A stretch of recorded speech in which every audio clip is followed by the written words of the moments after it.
Okay, we're starting with tip number 1.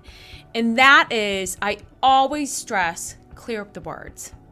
Most people don't actually understand some of the terms because it is Old English. So for example, or means over, and or the ramparts. It's like, what's ramparts? Oh my gosh, right?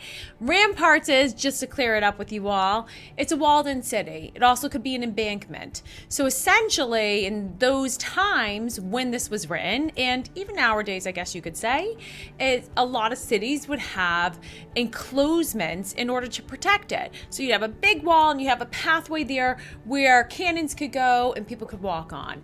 So if I don't actually, and the reason this is important to know the words that we're singing and understand the lyrics we're singing is, I've seen so many people go, oh my God, I can't remember the lyrics. And I'm like, yeah, but do you actually understand what you're singing?